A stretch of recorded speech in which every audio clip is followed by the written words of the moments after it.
This channel does not promote any violent, harmful, or illegal activities. All content provided by this channel is meant for an educational purpose only. নমস্কার বন্ধুরা, সমুদ্রের ঢেউয়ের মাঝে একটা এমন জাহাজ অবতীর্ণ হয়েছে যার কাছে না তো আছে লোহার দেয়াল আর না বিপদে পালানোর জন্য কোনো বিদেশি ইঞ্জিন।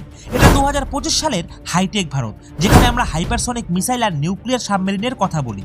কিন্তু ঠিক এই সময়ে ভারতীয় নৌবাহিনী এমন একটা চাল চেলেছে যা বিশ্বের সমুদ্র বিষয়ক বিশেষজ্ঞদের মাথা ঘুরিয়ে দিয়েছে। গুজরাটের পোরবন্দর তট থেকে এমন একটা জাহাজ ওমানের মাস্কাটের জন্য রওনা দিয়েছে, যেটা দেখে মনে হয় আমরা যেন টাইম মেশিনে চেপে 2000 বছর পেছনে চলে গেছি। এটা কোনো সাধারণ নৌকো নয়, আর না এটা মিউজিয়ামে রাখার মতো কোনো খেলনা। এটা এমন একটা মিশন যেখানে জীবনের ঝুঁকিও রয়েছে আর ইতিহাস বদলানোর সুযোগও রয়েছে। ভাবুন তো, আজকের দিনে যখন আমরা জিপিএস আর স্যাটেলাইট ছাড়া ঘর থেকে বেরিয়ে হতে চাই না, সে সময় 15 জন সাহসী ভারতীয় নাবিক শুধু হাওয়ার ওপর নির্ভর করে কাঠ আর দড়ি বেঁধে একটা জাহাজে চড়ে গভীর সমুদ্রে নেমে পড়েছে। তো শেষ পর্যন্ত ভারতের নৌবাহিনীর হঠাৎ কিভাবে পুরনো দিনের কাঠের নৌকার কথা মাথায় এলো? এটা কি শুধু একটা পরীক্ষা, নাকি এর পেছনে ভারতের বড় কূটনৈতিক আর কৌশলগত ভাবনা লুকিয়ে আছে? আর কেন এই জাহাজে একটা লোহা বা ইস্পাতের পেরেকও ব্যবহার করা হয়নি? আর কন্ডিন্য নামটার পেছনে ভারতের কোন রহস্য আছে যা সরাসরি দক্ষিণ পূর্ব এশিয়ার সাম্রাজ্যগুলোর সঙ্গে জুড়ে দেয়? এই জাহাজ কি আরব সাগরের ঝড় সামলে উঠতে পারবে? তো এই সব জ্বলন্ত প্রশ্নের উত্তর আমরা আপনাকে এই ভিডিওতে দিতে চলেছি। তো ভিডিওতে অবশ্যই শেষ পর্যন্ত থাকবেন আর ভিডিওটিতে একটি লাইক করে দেবেন। তো বন্ধুরা, পুরো মিশনের গভীরতা বোঝার জন্য আমাদের একটু টেকনিক্যাল আর একটু আবেগময় হতে হবে। যে জাহাজের কথা আমরা বলছি এর নাম INSV কন্ডিন্য। এই নামটার নিজের মধ্যে এক পুরো সভ্যতার ইতিহাস লুকিয়ে আছে, কিন্তু সেটা নিয়ে একটু পরে কথা বলবো।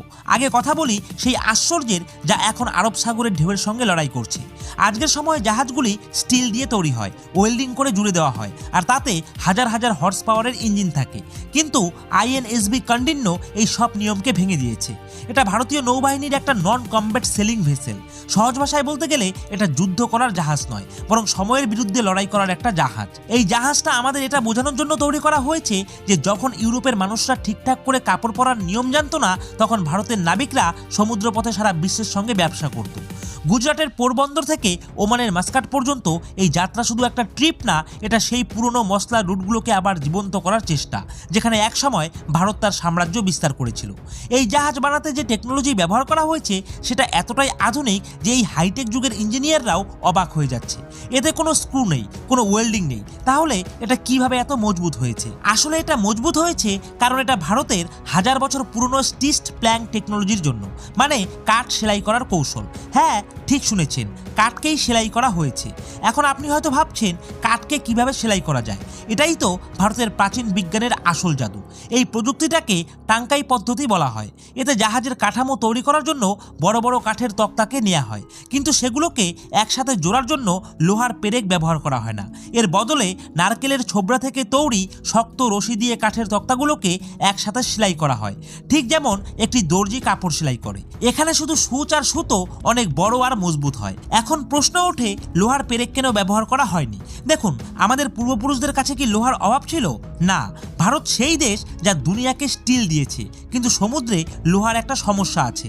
লবণাক্ত জল লোহাকে গলিয়ে দেয়, আর সবচেয়ে বড় কারণ হলো নমনীয়তা। যখন সমুদ্রের উঁচু উঁচু ঢেউ জাহাজের সাথে ধাক্কা দেয়, তখন লোহা দিয়ে তৈরি জাহাজ শক্ত হওয়ায় সেই ধাক্কা সামলাতে গিয়ে অনেক সময় জাহাজে ফাটল ধরতে পারে। কিন্তু নারকেলের দড়ি দিয়ে বোনা এই জাহাজটা ফ্লেক্সিবল, মানে লচকানো যায়। এটা ঢেউয়ের সঙ্গে লড়াই করে না, বরং ঢেউকে শোষণ করে। একটু ঝোঁকে, একটু বাঁকে, আবার সোজা হয়ে যায়। আর এই প্রযুক্তি 5ম শতাব্দীর, আজ থেকে প্রায় 1500 থেকে 1600 বছর আগের। INSV কন্ডিন্য এই প্রযুক্তি ব্যবহার করে কোনো ব্লুপ্রিন্ট ছাড়াই শুধুমাত্র ভিজুয়াল ইন্টারপ্রিটেশন আর বৈজ্ঞানিক যাচাই বাছাইয়ের উপর ভিত্তি করে তৈরি করা হয়েছে। আর এই কাজে সাহায্য করেছে ভারতের সবচেয়ে সম্মানিত প্রতিষ্ঠান IIT মাদ্রাস, অর্থাৎ প্রাচীন জ্ঞান আর আধুনিক বিজ্ঞান মিলিয়ে এমন একটা সংমিশ্রণ যা এখন ওমান উপকূলের দিকে এগিয়ে যাচ্ছে। কিন্তু দাঁড়ান, এই জাহাজ তৈরিতে এমন অনেক রহস্য আছে যা আপনাকে চমকে দেবে। এই জাহাজের ভেতরে যেন জল ঢুকতে না পারে তার জন্য কি করা হয়েছে জানেন? আজকের জাহাজগুলিতে রাবারের সিল বা সিনথেটিক গ্লু ব্যবহার করা হয়, কিন্তু INSV কন্ডিন্যতে পুরোপুরি দেশি বুদ্ধি লাগানো হয়েছে, যা শুধু দেশি বুদ্ধি নয়, বরং একদম বৈজ্ঞানিক সমাধান। কাঠের জয়েন্টগুলো পূরণ করার জন্য এবং ওয়াটারপ্রুফ করার জন্য প্রাকৃতিক রাল, ন্যাচারাল বেসিন, কটন এবং মাছের তেলের একটা বিশেষ মিশ্রণ ব্যবহার করা হয়েছে। এই মিশ্রণ জলের সম্পর্কে এলেই ফুলে যায় এবং যে কোনো ছিদ্র বন্ধ করে দেয়। INSB কন্টিন্যুর দৈর্ঘ্য প্রায় 19.6 মিটার, মানে প্রায় 64 ফুট, আর এর চওড়া 6.5 মিটার। আর এর ড্রাফট অর্থাৎ জাহাজের সেই অংশ যা জলের নিচে থাকে তা প্রায় 3.33 মিটার গভীর।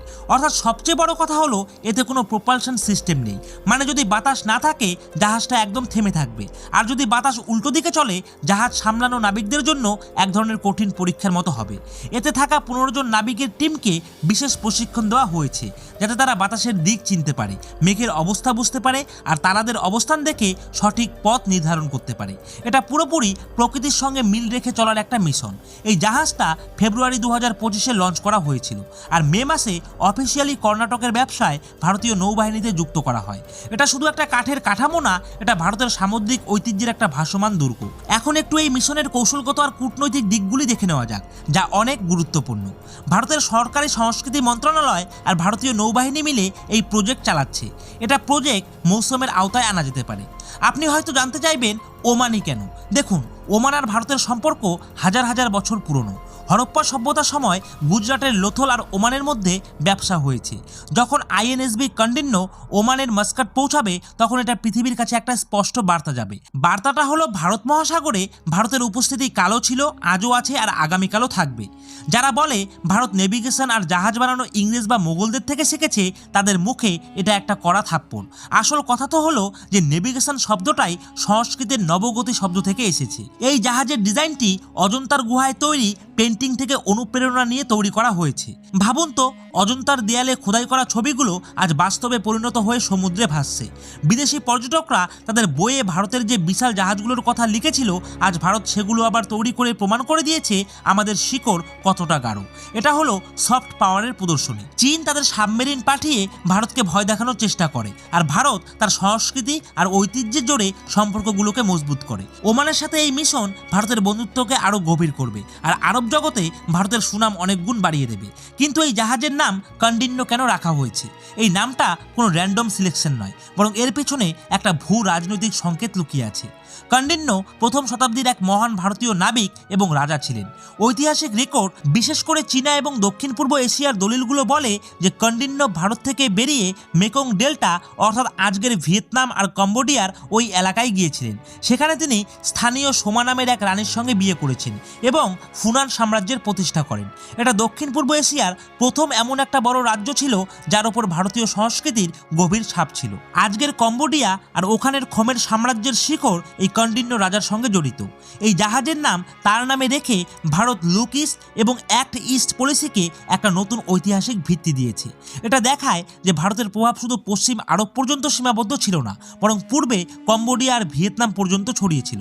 জাহাজের ওপরে থাকা প্রতীকগুলোও এক গর্বের ইতিহাসের সাক্ষ্য দেয়। INSB কন্টিন্যুর পালসেলসে সূর্যের চিহ্ন আছে, যা শক্তি আর দিশার প্রতীক। এর সামনে একটা ইয়ালি আকৃতি করা হয়েছে।